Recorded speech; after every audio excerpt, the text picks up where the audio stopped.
लेकिन भूतिया घर बन जाने के कारण लोग उसके नाम से ही डरते लगे। यदि कोई भूल भटक यात्री इसमें आकर ठहर जाता था, उसका क्या हाल होता था तो वह जानता था। वह आसपास रहने वाले लोगों को, उस घर से रुकने वाले लोगों की सिर्फ चीखें सुनाई देती थी। धीरे धीरे उस घर का ये हाल हो गया कि अब कोई उसमें भूले भटके से भी आकर नहीं ठहरता। उस घर में अब सिर्फ एक चौकीदार रहता है। उस घर में जाना तो बहुत दूर की बात थी। लोग उस घर का नाम से भी डरते थे। सब लोग यही सोचते थे कि ये घर भूतिया है। फिर चौकीदार इस घर कैसे रहता है? क्या उसे भूतों से डर नहीं लगता? जबकि लोगों को तो उस घर के पास गुजरते हुए भी पसीने छूट जाते हैं। और पसीने छूटने भी क्यों ना, भूतों का तो नाम ही ऐसा है कि बड़े बड़ों के पसीने छूट जाए। एक रात का शिकारी उस घर की ओर आया जो अपना रास्ता भटक गया था।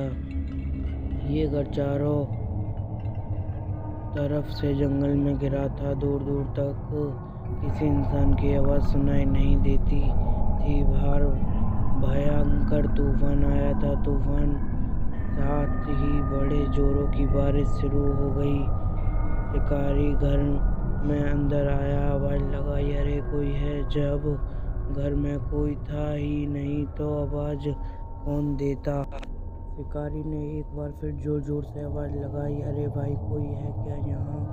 इस बार उसकी आवाज़ पूरे घर में गूंज उठी। तभी एक आदमी को उसने छत पर टहलते देखा, अपनी ओर आते देखा। क्या बात है, कौन हो तुम? उसने शिकारी से पूछा। मैं एक शिकारी हूँ, क्या बारिश और तूफान रुकने तक यहाँ ठहर सकता हूँ? चौकीदार ने डरते हुए कहा, क्या आप इस घर में रात गुजारेंगे? शिकारी ने कहा, हाँ, इस बारिश और तूफान में इस समय रात बिताने के लिए जंगल में इससे अच्छी जगह और नहीं हो सकती। और मेरा कुछ साथी भी जंगल में भटक गए हैं।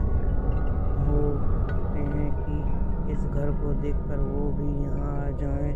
शायद ये घर तो क्या क्या कहते चाहते हो तुम? इतने डरे हुए हो साहब, क्या आप इस घर के बारे में नहीं जानते? क्या नहीं जानता? यही कि भूतिया घर कहते हैं। ये भूतों का घर है, इसमें भूत रहते हैं। ये बात चारों तरफ फैली हुई है। आपको कैसे नहीं पता? क्या भूत? हा हा हा हा। बाबा, ये तुम कैसी बात कर रहे हो? विज्ञान के युग में आप ऐसी बातों पर कैसे यकीन कर सकते हो? मैं सोच कर हंस रहा हूँ। ये भूतिया घर है होगा। तुम जाकर हमारे लिए चाय का इंतजाम करो। इस घर में रहने वाले भूतों को मैं देख लूँगा। चौकीदार ने गहरी नज़रों से शिकारी को देखा और चला गया। थोड़ी देर बाद वह चाय लेकर आया। फिर चौकीदार ने से पूछने लगा, साहब आप जंगल में पहली बार आए हो क्या? हाँ, आपने ठीक पहचाना। क्या मैं आपकी नाम जान सकता हूँ? चौकीदार बोला। शिकारी बोला, मेरा नाम कुमार रणवा है। अच्छा, तो आप राजा जी के बेटे हैं? हाँ बाबा, कभी हम लोग राजा थे, अब तो केवल नाम ही रह गया है। अब कौन राजा कौन प्रजा? फिर शिकारी और दूर कमरे में चला गया और वह जाकर टहलने लगा। टहलते हुए वह रखी हर चीज़ को वह बड़े ध्यान से देखने लगा। कुछ चीज़ तो उसे जानी पहचानी लग रही थी, मानो वह उन चीज़ों पर पहले ही देख चुका था। चौकीदार ने बाहर से आवाज़ लगाते हुए कहा, साहब आपको कुछ चाहिए हो तो मुझे आवाज़ दे देना। शिकारी बोला, ठीक है बाबा। इतने में शिकारी को कुछ आहट महसूस हुई कि होने का एहसास। फिर अचानक पायल की छन छन की आवाज़ होने लगी। शिकारी सोचने मैं पड़ गया। यहाँ तो कोई नहीं है। फिर ये पायल की आवाज़। शिकारी उस आवाज़ के पीछे चलने लगा। फिर अचानक आवाज़ बंद हो गई। शिकारी ने देखा उसके पास एक सुंदर लड़की खड़ी थी। शिकारी ने पूछा, कौन हो तुम? लड़की ने कहा, मुझे तुम्हारा ही इंतज़ार था। मेरा इंतज़ार और तुम्हारा ही इंतज़ार, अब मेरा बदला पूरा होगा। कैसा बदला?